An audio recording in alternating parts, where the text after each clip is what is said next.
الحمد لله نحمده ونستعينه ونستغفره ونؤمن به ونتوكل عليه ونعوذ بالله من شرور أنفسنا ومن سيئات أعمالنا من يهده الله فلا مضل له ومن يضلله فلا هادي له ونشهد أن لا إله إلا الله وحده لا شريك له ونشهد أن سيدنا وسندنا ومولانا محمدا عبده ورسوله صلى الله عليه وعلى آله وأصحابه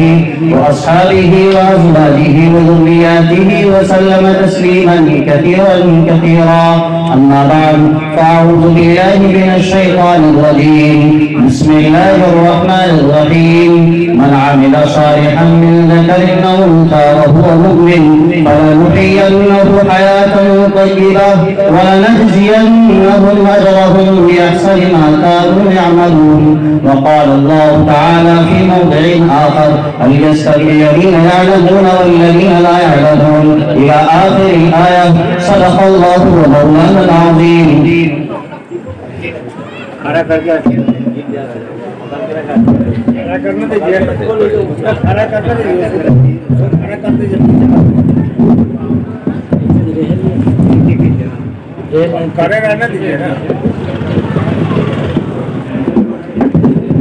پکڑے ٹھیک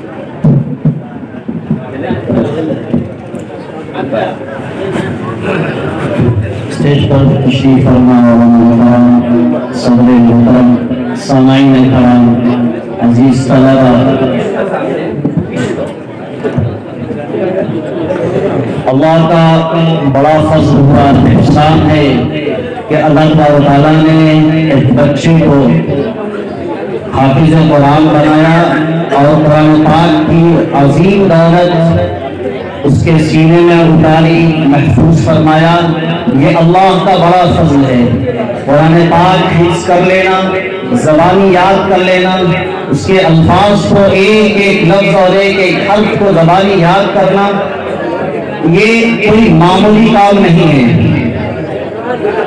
یہ کوئی معمولی کام نہیں ہے.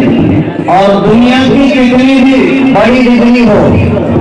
دنیا کا کتنا بھی بڑا عہدہ ہو، وہ ایک حامل قرآن پاک اور حافظ قرآن پاک، قرآن پاک کو اپنے سینے میں محفوظ کرنے والے، قرآن کو اپنے سینے میں محفوظ کرنے والے کا مقابلہ نہیں کر سکتا. قرآن پاک ایک عظیم دولت ہے جو اللہ تبارک و تعالیٰ کے ذات سے نکلا ہوا کلام ہے. اس کا مقابلہ دنیا کا کوئی کلام اور اس کو یاد کرنے والے اور اس کو حفظ کرنے والے اور اس کی حفاظت کرنے والے، اس کو دل میں بسانے والے، جمانے والے، یاد کرنے والے کا مقابلہ دنیا کی کوئی ڈگری نہیں. بس یہ سمجھ لیں کہ قرآن پاک اتنا عظیم کلام ہے کہ ایک ایک حرف کے اندر اللہ پوشیدہ ہے، نظر والوں کو دکھائی دیتا ہے، نظر والوں کو دکھائی دیتا ہے. ایک ایک حرف کے اندر اللہ پوشیدہ ہے. گہری نظر سے دیکھیں آپ، اس کا مطالعہ کریں آپ، اس کے مطابق زندگی کو سنواریں آپ، تو واقعتاً ایک ایک حرف کے اندر اللہ نظر آئے گا. بعض بزرگوں کے واقعات ہیں، چنانچہ ایک واقعہ نظر سے گزرا. مولانا مناظر حسن گیلانی رحمۃ اللہ علیہ نے اس واقعے کو لکھا ہے اور کسی ایک بڑے اللہ والے کی بات لکھی ہے. وہ تراویح کی نماز پڑھا رہے تھے اور پیچھے ان کی دو صف میں علماء کرام تھے. جب قرآن پڑھتے پڑھتے اس آیت پر پہنچے وَلَا تَزِرُ وَازِرَةٌ وِزْرَ أُخْرَىٰ، قیامت کے روز کوئی کسی کے گناہ کا بوجھ اپنے سر پہ نہیں آ دے گا. سب کو اپنے گناہ کا بوجھ اپنے سر پہ لانا ہے. جب اس آیت پر پہنچے تو بار بار اس کی تلاوت کرنے لگے. پیچھے جو علماء کرام تھے یہ آیت سنتے سنتے بےہوش ہو گئے. معلوم ہوا جس وقت یہ آیت پڑھی جا رہی تھی، چونکہ علماء تھے، اس کے مطلب کو سمجھ رہے تھے، ان کو ایسا لگا کہ جہنم کی رپٹ اور قیامت کا منظر سامنے آ گیا ہے. اتنی عظیم دولت ہے اور قرآن پاک اتنا عظیم کلام ہے کہ ایک ایک حرف کے اندر اللہ موجود ہے. جو حافظ قرآن اور حامل قرآن ہوا ہے اس کا مقابلہ دنیا کی کوئی ڈگری نہیں. ایک بڑے انجینئر کو, دنیا کے بڑے عہدیدار کو ایک پلڑے میں رکھ دے اور حافظ قرآن کو دوسرے پلڑے میں رکھ دے تو وہ ڈگری والا عہدے والا پلڑا اڑ جائے گا, اس کے مقابلے میں اڑ جائے گا, کوئی مقابلہ نہیں ہے. اب بتائیں ایک چھوٹے سے ایک دنیا کے ایک عام انسان اور ایک شاعر کی شاعر کہتا ہے کہ اس کے کلام کے اندر, اس کے شعر کے اندر وہ کہہ رہا ہے کہ میں پوشیدہ ہوں. تو کیا اللہ کا اتنا بڑا کلام آپ پڑھتے جائیے قرآن پاک کو, قرآن پاک پڑھتے جائیے, اتنی چاشنی ملتی ہے, اتنی راحت ملتی ہے, اتنا سکون ملتا ہے کہ قرآن پاک چھوڑنے کا دل نہیں کرتا, بند کرنے کا دل نہیں کرتا. آپ خود تھوڑا جو ہے اچھے انداز سے بیٹھ کر ادب کے ساتھ خوشبو وغیرہ لگا کر قبلہ رو ہو کر مسجد کے اندر فرشتوں کے ماحول میں آپ قرآن تلاوت کرتے رہیں. جب قرآن آپ تلاوت کرتے رہیں گے اور کوئی کام ہوگا آپ کو, آپ سوچیں گے کہ ابھی بند کر دیں, لیکن اتنی راحت اس میں, اتنا سکون اور اتنا مزہ آئے گا قرآن پڑھنے میں گویا کہ آپ اللہ سے بات کر رہے ہیں.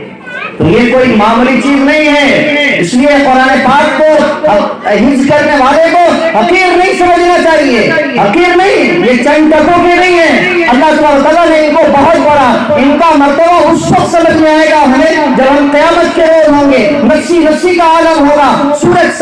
سر سے سوا ہاتھ اوپر ہوگا اور تپش کی وجہ سے اللہ کے رسول نے فرمایا یلجم بلجام من عرق, پسینے کی لگام لگ جائے گی اور نفسی کا عالم, پریشانی کا عالم ہوگا. اس وقت حافظ قرآن کو بلایا جائے گا اور حافظ قرآن کی وجہ سے اس کے خاندان کے 10 ایسے لوگوں کو, اس کے گھرانے کے 10 ایسے لوگوں کو جن کے جہنم میں جانے کا فیصلہ ہو چکا ہوگا, ان کو جنت میں جانے کا ان کا فیصلہ ہو, جنت میں بھیجا جائے اس کی سفارش پر. اس سے کہا جائے گا کیا ارتقی ورتل کما كنت ترتل في الدنيا, بھائی حافظ قرآن تم قرآن پڑھتے جاؤ اور جنت کے دردوں پر, اس کی منزلوں پر, اس کے زینوں پر چڑھتے جاؤ. جیسا کہ قرآن دنیا میں تم پڑھا کرتے تھے, نمازوں میں پڑھا کرتے تھے, اپنی تلاوت میں پڑھا کرتے تھے, انفرادی پڑھا کرتے تھے, اجتماعی پڑھا کرتے تھے, تم جو ہے تراویح میں پڑھا کرتے تھے, بس پڑھتے جاؤ اور چلتے جاؤ, وہ پڑھتا جائے گا اور چلتے جائے گا. آخری جو آیت اس کی ہوگی بس وہی اس کی منزل ہے, جہاں ٹھہرے گا وہ منزل ہے. جب تک کہ اس کے باپ کو, حافظ قرآن کے حامل کے والدین کو سورج سے زیادہ روشن تاج نہ پہنایا جائے گا, قرآن جھگڑتا رہے گا, لڑتا رہے گا, مطالبہ کرتا رہے گا. یہ وہ قرآن پاک کے حافظ ہیں جنہوں نے اس کو غنیمت جانا, انہوں نے سینے سے لگایا, جنہوں نے اس کی عظمت کو پہچانا, انہوں نے 6 مہینے میں, کسی نے سال میں, کسی نے 2 سال میں, جس ماں باپ نے اس کی عظمت کو پہچانا گھر پہ رہ کر حافظ قرآن بنا دیا. ابھی ہمارے علاقے میں چمپارن میں ایک چھوٹی سی بستی ہے, مٹھیا گاؤں ہے, اس میں ایک مولانا شفیع اللہ صاحب حافظ بھی نہیں ہے, حافظ بھی نہیں, اور 2 سال کے اندر اپنے بچوں کو گھر میں رہ کر حافظ قرآن بنایا. ایک بچہ 15 سال کا جو مکمل 2 سال میں حافظ قرآن بن گیا, ایک بچہ 10 سال کا اس نے 23 پارہ حفظ کر لیا, ایک بچہ تقریباً 8 سال کا اس نے 6 پارہ حفظ کیا, ایک بچی 5 سال کی اس نے 3 پارہ حفظ کر لیا. سورہ یاسین, سورہ کہف, سورہ رحمان, سورہ واقعہ, یہ سب سورتیں زبانی ہیں. گھر میں رہ کر انہوں نے اس کی عظمت کو جانا ہے. واقعی حافظ قرآن کی کیا عظمت ہے اور کیا درجہ اللہ تعالیٰ دے گا. ان کا خود کا معمول حافظ قرآن نہیں ہے, لیکن قرآن کی عظمت کو, اس کی تلاوت کو اور اس سے تعلق کے تاکہ جو عظمت ہے اس کو سمجھتے ہیں. تو روزانہ رمضان المبارک کو ان کا معمول ہے ایک ختم کرنے کا, جیسا کہ ہمارے اکابرین کا, بزرگوں کا معمول تھا. اس لیے ہمارا بھائی اور بزرگوں اور قرآن سے واسطے کے لیے کہ ہمیشہ قرآن اور سنت سے جڑے رہیں, بغیر اللہ والوں کی صحبت کے تعلق قائم رکھنا اور مضبوطی سے جمے رہنا اور اللہ تبارک و تعالیٰ سے رشتہ مضبوط کرنا، خاص طور سے اس دور میں تو، اس پرفتن دور میں، پرآشوب دور میں، جہاں طرح طرح کے فتنے ہیں اور فتنوں نے اپنے جال بچھا دیے ہیں، اور آج ماحول یہ ہو گیا ہے جن سے رجل مؤمنا وجن سے کافرا، ابھی وہ نہیں ہوا ہے لیکن قریب پہنچ چکا ہے، قریب وہ ماحول پہنچ چکا ہے کہ صبح آدمی کرے مسلمان کی اسلام کی حالت میں اور شام میں کافر ہو جائے، وہ حالات بن رہے ہیں اور بنائے جا رہے ہیں۔ اس ماحول میں اور پرآشوب دور میں اگر دین پر باقی رکھنا، قرآن پر باقی رہنا ہے اور حدیث پر باقی رہنا ہے، سنت پر باقی رہنا ہے، حضرت محمد صلی اللہ علیہ وسلم کی لائی ہوئی شریعت پر باقی رہنا ہے، سر کے بال سے لے کر پیر کے ناخن تک، صبح سے لے کر شام تک کی پوری زندگی حضرت محمد صلی اللہ علیہ وسلم کے طریقے پر گزارنی ہے، تو اللہ والوں کا دامن تھام لے، اللہ والوں کا دامن تھام لے، اور جب اللہ والوں کا دامن تھام لیں گے تو زندگی سمجھ جائے گی، اس لیے کہ وہ ہے حامل قرآن، وہ اصل ہے وہ حامل قرآن، وہ ہے حامل حدیث، وہ ہے حامل سنت، وہ حضرت محمد صلی اللہ علیہ وسلم کے وارث، وہ ہے راستہ بتانے والے، ان کے پاس اللہ کے رسول صلی اللہ علیہ وسلم جو علم لے کر آئے ہیں، جو نور لے کر آئے ہیں، نبوت جس کو کہتے ہیں، وہ ان کے پاس ہے، وہ ان کے پاس ہے، وہ آپ کو بتائیں گے راستہ، وہ ہے ڈاکٹر ہے، وہ علاج کرنے والے لوگ ہیں۔ اور ہمارا دل بیمار ہو گیا ہے اور دل کی وجہ سے جسم بیمار، دل ایسا بیمار ہوا کہ عبادت کی طرف لے نہیں جاتا، دل ایسا بیمار ہوا اذان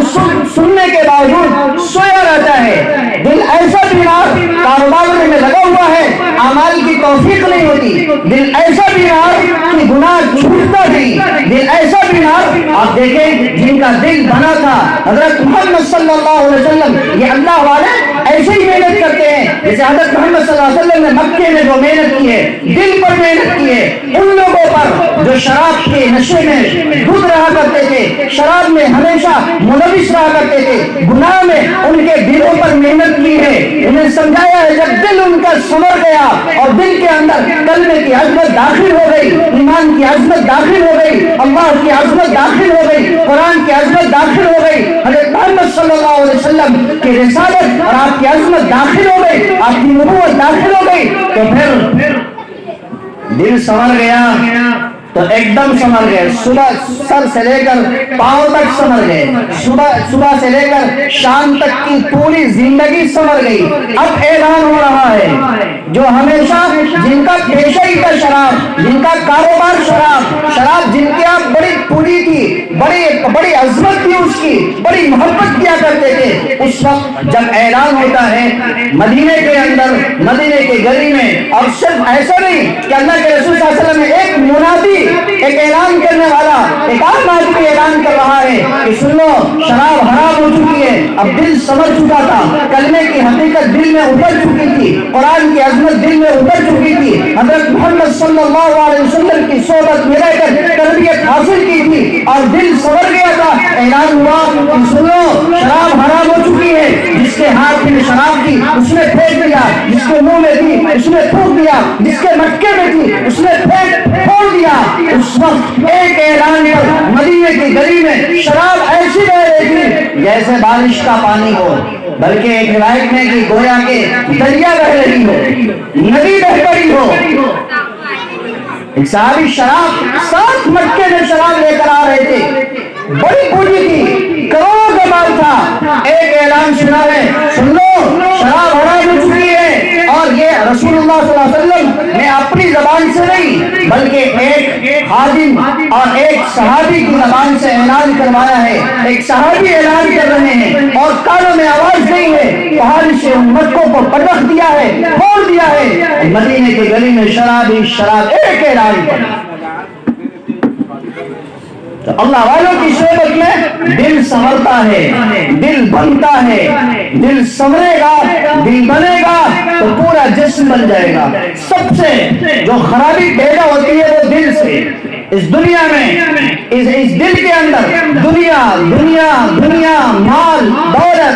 دنیا کی محبت بھری ہوتی ہے، اور یہ سب سے بڑی بیماری ہے۔ جس دل کے اندر دنیا اور دولت بھری ہو، اس دل کے اندر اللہ کی محبت داخل نہیں ہوتی ہے۔ اور اللہ کی محبت اللہ والوں کی، اللہ حکم دے رہا ہے کونوا مع الصادقین، ایمان والو سچوں کے ساتھ رہو، سچوں کی صحبت اختیار کرو، میرے سچے بندوں کی، جن کے پاس نور نبوت ہے، جن کے پاس علم نبوت ہے، ان کی صحبت اختیار کرو، تمہیں سیدھا راستہ مل جائے گا، تمہیں وہ راستہ مل جائے گا جو راستہ جنت کی طرف جاتا ہے، جو راستہ اللہ سے رشتہ مضبوط کرنے کی طرف جاتا ہے، وہ راستہ مل جائے گا، تم سنور جاؤ گے اور تمہاری آخرت سنور جائے گی، تم بن جاؤ گے، صرف تم نہیں تمہارا خاندان بن جائے گا۔ اس لیے اللہ تبارک تعالیٰ نے قرآن میں ارشاد فرمایا من عمل صالحا، اور انعام بھی رکھا ہے کہ جب دل سنور گیا، جسم سنور گیا، اعمال سنور گئے، اچھے بن گئے، حضرت محمد صلی اللہ علیہ وسلم کا چہرہ گورا بن گیا، حضرت محمد صلی اللہ علیہ وسلم کے طریقے کے مطابق پوری زندگی گزر رہی ہے، اٹھنا بیٹھنا سونا کھانا پینا اور جو ہے تمام تر طریقے حضرت محمد صلی اللہ علیہ وسلم کے طریقے پر ہو گئے، تو پھر اللہ تبارک تعالیٰ نے ان کے لیے انعام رکھا ہے وَلَنُحْيِيَنَّهُ حَيَاةً طَيِّبَةً، خوشگوار زندگی، اچھی زندگی عطا فرمائے گا دنیا میں اور آخرت میں وَلَنَجْزِيَنَّهُمْ أَجْرَهُمْ بِأَحْسَنِ مَا كَانُوا يَعْمَلُونَ، دنیا میں جو ٹوٹے پھوٹے اعمال کر رہے ہیں اس سے کہیں بہتر، اس سے کہیں بہتر مالا رات عین ولا سمعت اذن ولا خطر علی قلب بشر، وہ نعمت ہے جس کو کسی آنکھ نے کبھی نہیں دیکھا، کسی کان نے کبھی نہیں سنا، اور کسی انسان کے دل پر خیال تک نہیں گزرا۔ اللہ نے وہ نعمتیں اپنے ان بندوں کے لیے تیار کر رکھی ہیں جو بندے اللہ کے حکم کو حضرت محمد صلی اللہ علیہ وسلم کے طریقے پر علماء سے مشورہ کر کے علماء کی صحبت میں رہ کر اختیار کرتے ہیں، عمل کرتے ہیں، اللہ ان بندوں کے لیے اللہ نے تیار کر رکھی ہے۔ اس لیے میرا بھائی اور بزرگوں، بڑے ادب سے درخواست ہے کہ ہم سب کے سب اللہ والوں سے جڑ جائیں، اللہ والوں کا دامن پکڑ لیں، اللہ والوں کے ہاتھ میں ہاتھ ڈال کر ہم توبہ کر لیں اور اللہ سے رشتہ مضبوط کر لیں۔ اللہ سے رشتہ، بیعت کا مطلب توبہ ہے، بیعت کا مطلب اللہ سے رشتہ جب آدمی استغفار کرتا ہے، توبہ کرتا ہے، کسی شیخ سے، کسی پیر سے، کسی بزرگ سے، کسی مرشد کے ہاتھ پر ہاتھ دے کر توبہ کرتا ہے تمام گناہوں سے اور عہد کرتا ہے، تو پھر وہ سمجھے کہ اللہ سے رشتہ مضبوط ہو رہا ہے، اللہ سے تعلق مضبوط ہو رہا ہے، اور پھر اس پر قائم رہتا ہے، اس پر قائم رہتا ہے اور اس کی ہدایات پر عمل کرتا رہتا ہے، تو پھر اللہ سے اور رشتہ، پھر وہ بھی ولی بن جاتا ہے، وہ بھی ولی بن جاتا ہے۔ اور ولی بننے، ولی جو ہے، بس دیکھیں آپ، ولی ہم کس کو کہتے ہیں؟ جس کے گناہ کو اللہ تبارک و تعالیٰ دنیا میں لوگوں کی نظر سے اوجھل کر دے، چھپا دے، وہ ولی ہو گیا۔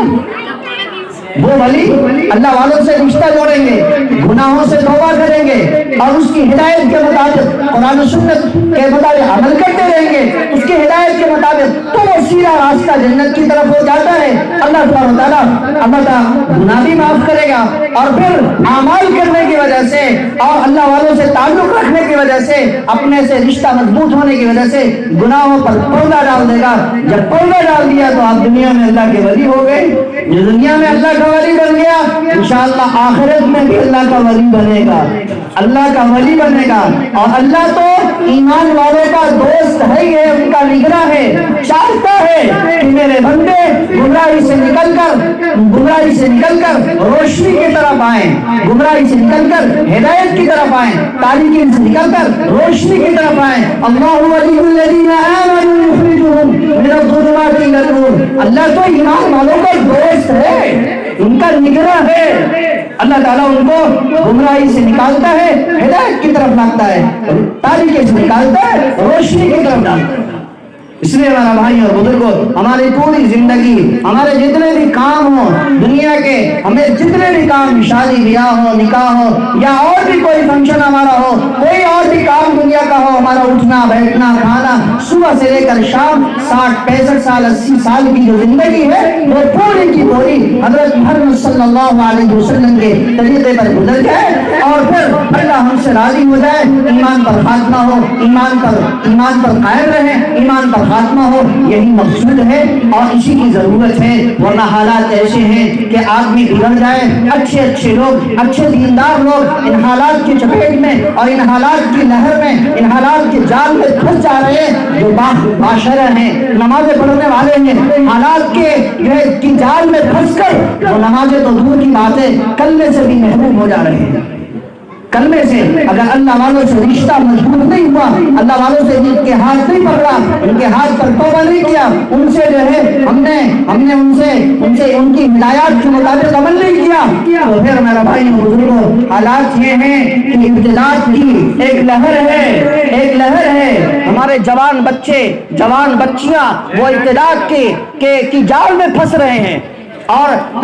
کتنے بچے ان 2 سالوں کے اندر، کتنی ہماری نوجوان بچیاں اور کتنے بچے مرتد ہو گئے،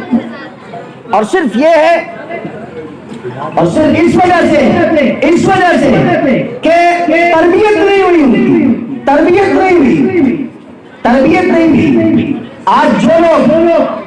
مسلمان ہیں، اپنے آپ کو مسلمان کہتے ہیں، پردے کے خلاف بول رہے ہیں، یا جو اور غیر مذاہب کے لوگ ہیں، دوسرے مذاہب کے، وہ ہمارے شرائع اسلام کے اور جو ہے احکام اسلام کے خلاف بول رہے ہیں، بالکل انہی کی زبان، وہ کلمے والے جو اپنے آپ کو مسلمان سمجھتے ہیں وہ بھی بول رہے ہیں۔ اس کی وجہ یہی ہے کہ ان کی تربیت نہیں ہوئی، ان پر کوئی محنت نہیں ہوئی، انہوں نے ضرور تعلیم حاصل کی ہے لیکن اللہ والوں کی صحبت میں نہیں، کسی نور نبوت والے اور علم نبوت والوں کی صحبت نہیں اختیار کی، اور ان سے ہدایت نہیں لیا، ان سے جو ہے مشورہ نہیں لیا، ان کی صحبت نہیں اختیار کی۔ اگر ایک لمحہ، ایک گھڑی، ایک سیکنڈ بھی ان کی صحبت اختیار کرتے تو یہ موقع نہیں آتا۔ اس لیے سب سے درخواست ہے میرا بھائی اور بزرگوں کہ اللہ والوں کی صحبت، آپ کے یہاں ایک بڑے بزرگ، ایک جو ہے بڑے شیخ اور بڑے اللہ والے آپ کے یہاں موجود ہیں، اور ہر سال حضرت اپنی گناہ و مصروفیات کے باوجود جو ہے تشریف لاتے ہیں اس پورے علاقے کے اندر، جو ہے پیر و مرشد حضرت اقدس مولانا عبدالرشید صاحب مطاہری دامت برکاتہم، شیخ الحدیث مدرسہ عربیہ اسلامیہ بیت العلوم سرائے اعظم گڑھ، ہم سب کے استاد ہیں، ہم سب کے مربی ہیں، ہم سب کے شیخ ہیں، ہم سب انہیں سے تربیت حاصل کرتے ہیں۔ آپ حضرات سے بھی درخواست ہے کہ آپ حضرات بھی ہاتھ میں ہاتھ ڈال کر اور توبہ کر لیں، بیعت ہو جائے اور اللہ سے رشتہ مضبوط کر لیں، اللہ سے دعا بھی کریں، اللہ ایمان پر قائم رکھے، ایمان پر خاتمہ نصیب فرمائے، اللہ اپنے نیک بندوں میں ہم سب کو شامل فرمائے، اور اللہ تعالیٰ قرآن کی عظمت ہمارے دلوں میں اتار لے، قرآن پاک ہم سب کو یاد کرنے والا اور قرآن و سنت کے مطابق زندگی گزارنے والا بنائے۔ وآخر دعوانا الحمدللہ رب العالمین۔